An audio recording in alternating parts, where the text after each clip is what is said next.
2008 সাল থেকে টানা 3 মেয়াদে আওয়ামী লীগের মনোনয়ন পেয়ে রাজশাহী 4 আসনের সংসদ সদস্য ছিলেন ইঞ্জিনিয়ার এনামুল হক।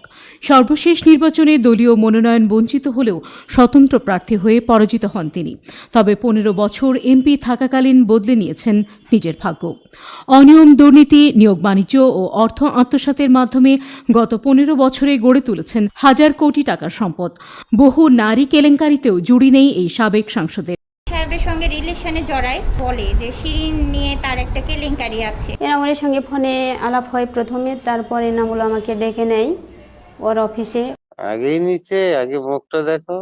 আমিও কালকে থেকে পারবো না, আমার বউ থাকবে। এছাড়াও তার বিরুদ্ধে রয়েছে সন্ত্রাস ও গুমের অভিযোগ। 2008 সালের নির্বাচনে হঠাৎ করেই তিনি আওয়ামী লীগের মনোনয়ন পেয়ে এমপি হয়ে যান। এরপরই বদলে যায় তার ধন সম্পদের হিসেবটাও। নির্বাচনী হলফনামায় দেয়া তথ্য মতে 2008 সালে এনামুল হকের নিজ নামে কৃষি জমি ছিল 7,25,000 টাকার। 2023 সালে সেটি বেড়ে দাঁড়ায় 1,26,00,000 টাকায়। এমপি হয়ে প্রথম মেয়াদেই বাগমারা উপজেলার সদর ভবানীগঞ্জে গড়ে তুলেছেন প্রায় 2 বিঘা জমির ওপর আধুনিক 7 তলার নিউ মার্কেট। জোরপূর্বক স্থানীয়দের উচ্ছেদ ও অবৈধভাবে পুকুর ভরাট করে তিনি নির্মাণ করেন এই মার্কেটটি। তার পরিবারের অন্য সদস্যদের বিরুদ্ধে রয়েছে জমি দখলের অভিযোগ। আগে পুকুর টুকুর ছিল, সবারই জমি জমা ছিল।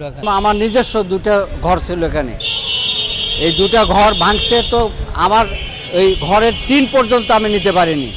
এই ভূমিদস্যু এনামুল হক আমার জোর জবরদস্তি করে আমার জায়গা দখল করেছে।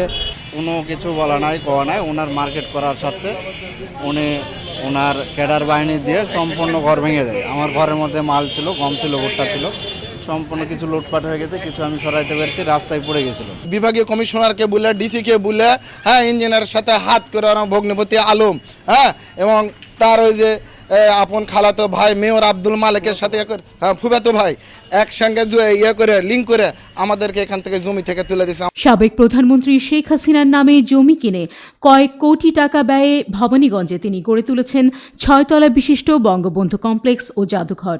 এই প্রতিষ্ঠানের নাম ভাঙিয়ে 15 বছর ধরে চালিয়েছেন টিআর ও কাবিখার কমিশন বাণিজ্য। এই যে বঙ্গভবনের নাম দেয়, এরকম 1000টা বঙ্গভবন করলেও ফুরাবে না। যে বাণিজ্য করছে এই বঙ্গবন্ধু এই কমপ্লেক্স দেখা। আমার মসজিদে 1 টন চাল দিছে। 1 টন চালের দাম হচ্ছে 25,000 টাকা। আমার মসজিদে বলেছে কি সই করেন, 10,000 টাকা নেন আর বাকি টাকা আমার দিয়ে দেন। এই হচ্ছে তার হচ্ছে এই টিআর কাবিখা, এগুলো হচ্ছে বাণিজ্য করেছে। এগুলো নিয়ে কেউ যদি কেস মামলা মোকদ্দমা করবে যায়, টাকা আবার মেরে ফেলার হুমকি, না হলে মার্ডার কেসের আসামির হুমকি দিচ্ছে। এই জন্য এই ক্ষমতা থাকা অবস্থায় তো কেউ আর এর সাথে মুখ খুলে নিত। এই যে নির্যাতন, এই নির্যাতনটাই সবচেয়ে বড় ব্যাপার। মানে নির্যাতন থেকে আমরা বাঁচতে পারিনি। যে কোনো বিষয় হলে তুলে নেওয়া হবে, পলায় যাও, বাড়ির থেকো না, এলাই বিটভেন্ট অবস্থা। মানে কোনোভাবে শান্তিতে বসবাস করতে পারিনি কেউ না। এনামুল হকের চাঁদাবাজি থেকে রক্ষা পায়নি এলাকার কোনো শিক্ষা প্রতিষ্ঠান। নিয়োগ বাণিজ্য করে এসব প্রতিষ্ঠান থেকে কামিয়েছেন শত শত কোটি টাকা।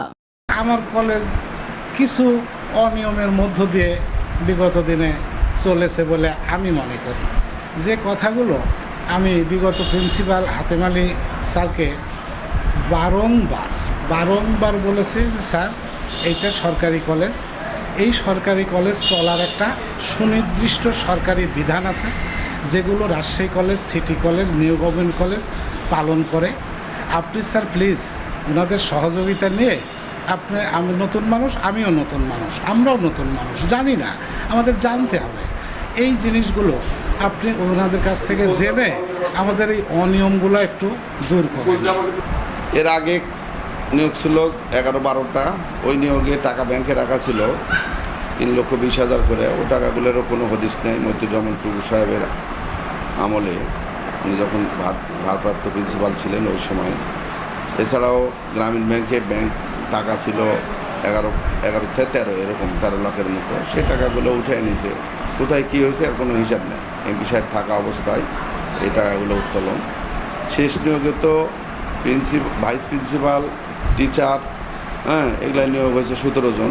এই 17 জনের কাছে বেশ অর্থ নেওয়া হয়েছে মোটামুটি। এক সাবজেক্ট থেকে, অনেক বাংলা বিভাগ থেকে বহু টাকা নেওয়া হয়েছে। যারা চাকরি করছে তার কাছ থেকেও টাকা নেওয়া হয়েছে, যারা করেনি দরখাস্তকারী তার কাছ থেকেও টাকা নেওয়া হয়েছে। এসব অবৈধ অর্থের জোরে এনামুল হক গড়ে তুলেছেন নামে বেনামে বহু প্রতিষ্ঠান। রাজশাহীর কাঁটাখালীতে তিনি গড়ে তুলেছেন 50 মেগাওয়াটের নর্দার্ন পাওয়ার বিদ্যুৎ কেন্দ্র। এছাড়াও নগরের মোল্লাপাড়ায় NR readymix centre, Rajshahi BSCIC শিল্পনগরীতে সাকোয়া টেক্স সোয়েটার কারখানা ও সোনাদিঘি মোড়ে 14 তলার সিটি সেন্টার গড়ে তোলেন তিনি।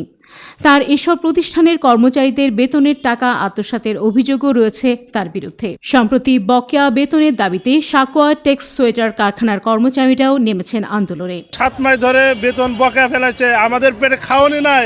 আমাদের দাবি সমস্ত বকেয়া বেতন ব্যাট করা, ঠিক আছে? আমরা আন্দোলন করছিলাম বা মালিক পক্ষকে এখানে নিয়ে আনার জন্য, মালিক পক্ষ এখন পালাতক। মূলত আমাদের 6-7 মাসের যে বকেয়া বেতন, আমরা এই বেতনটা চাচ্ছি।